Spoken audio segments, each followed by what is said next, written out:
Just a note, the images that you will see have been captured from the Villisca archives. All are accurate with no depictions. Please, because of the age of the case, they were limited, with some being degraded. You will see the images repeat and at times may not fit the narration. Due to graphic details, viewer discretion is advised. The Villisca, Iowa home at 508 East 2nd Street has a very dark and graphic history.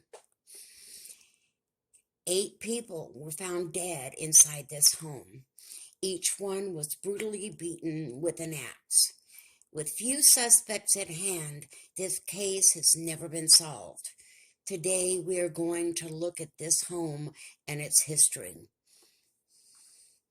In 1868, in the small town of Villisca, Iowa, architect George Loomis built this 913 square foot home, which in that time period was an average size home. Today, the home is 2 stories, 3 bedrooms, and 1 bath. The bathroom was added sometime in the mid to late 1900s. In 1903, the Moore family purchased the home. They went on to live in the home for 9 years until the murders occurred in 1912. Just before the murders, Josiah B. Moore, who was 43, was a hard-working and well-respected businessman in the town of Villisca. His wife was Sarah Montgomery Moore, who was 39 and was an active member in the local Presbyterian church. They had 4 children: Herman, who was 11, Catherine, who was 10, Arthur, who was 7, and Paul, being the youngest, was 5. On Sunday evening, June 9th, 1912, the Moore family attended a children's program that was at their church, which was right down the street from their home. This program included the children performing skits and showing the parents in the audience what they learned during the days they were in Sunday school. They performed this program every year in the summer while the children were out of school. After the children's program was over, 10-year-old Catherine Moore invited her 2 good friends from church to stay the night, Ina and Lena Stillinger, who were sisters.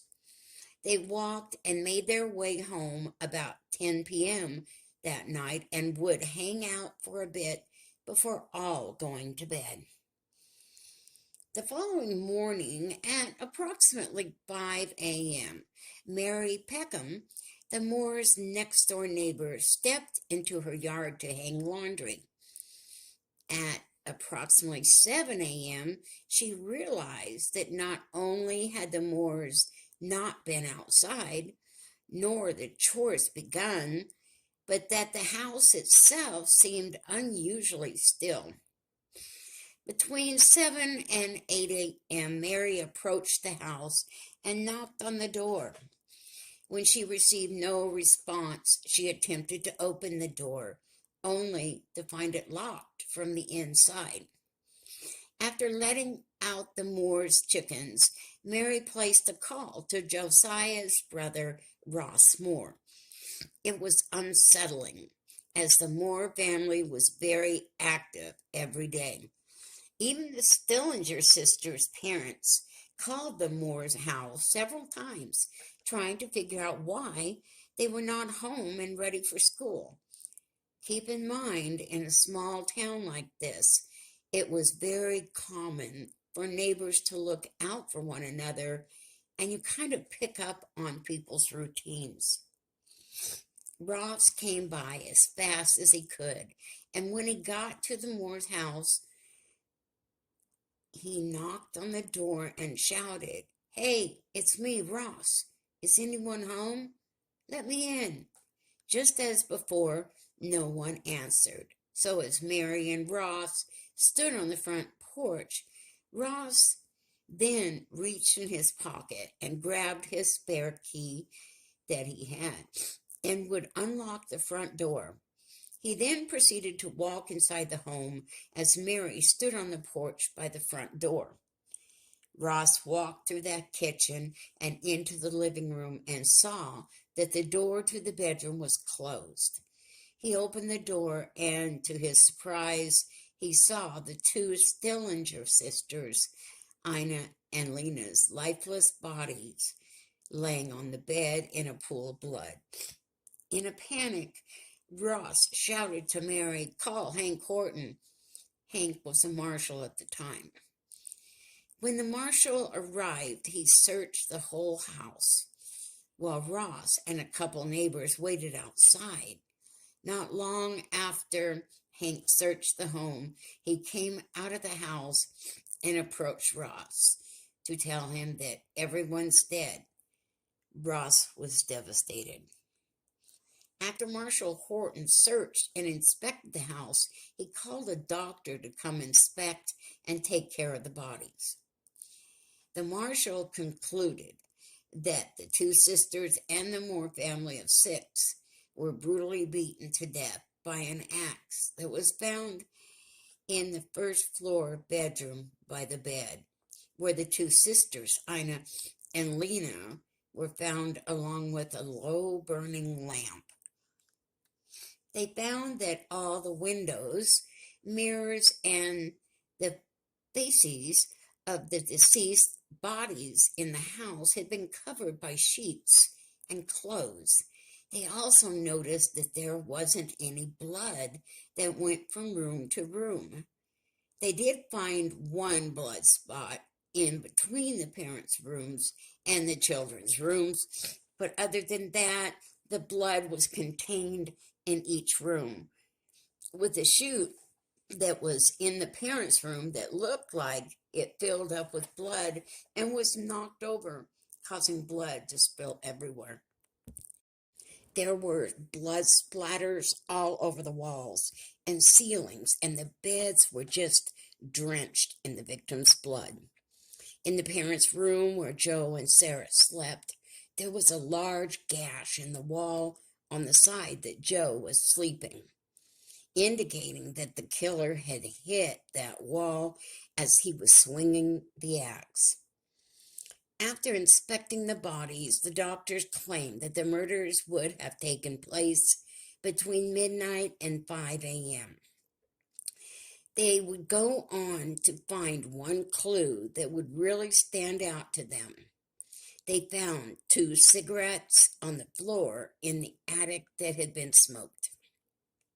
The Moore family would have never gone inside that attic to smoke.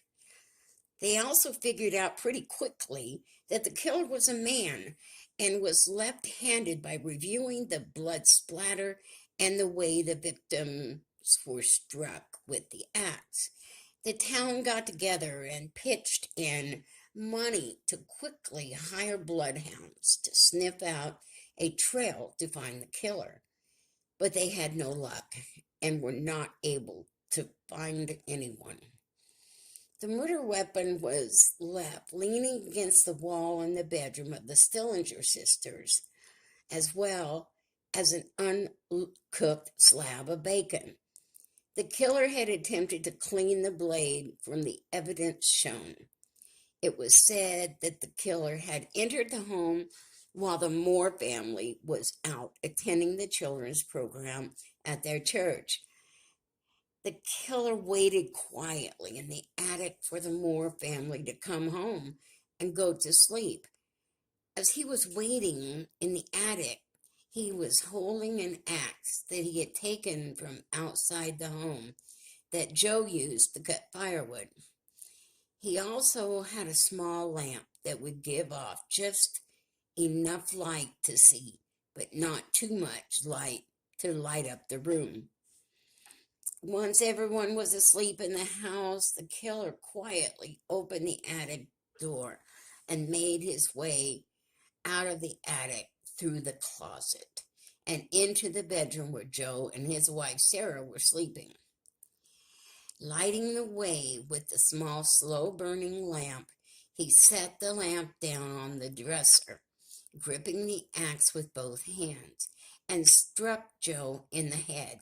Then the killer took the axe, turned the sharp end around, and hit Sarah with the blunt end of the head, killing her.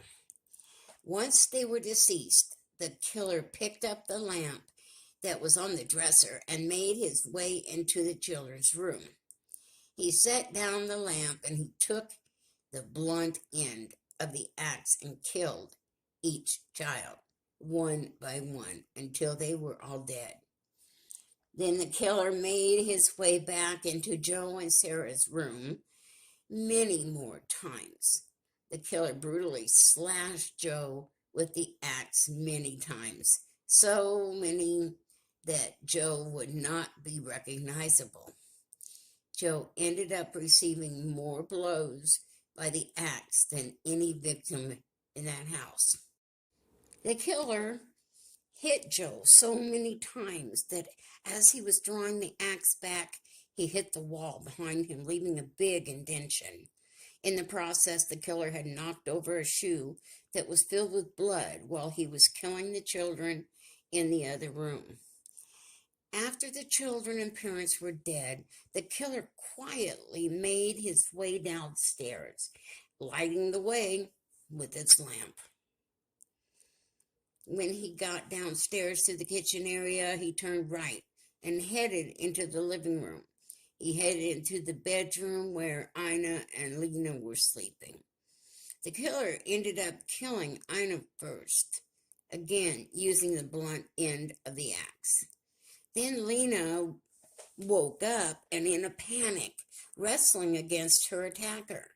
She put up a good fight, but was not able to fight off her attacker.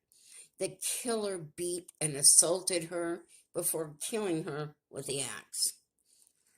After everyone in the house was dead, the killer cleaned the blade of the axe and set it down next to the bed along with the lamp and covered up the two girls' faces with sheets. He then shut the bedroom door and proceeded to cover up all the windows, all the mirrors in the house with sheets and clothes, along with covering the other victims' faces with sheets. He then left the house.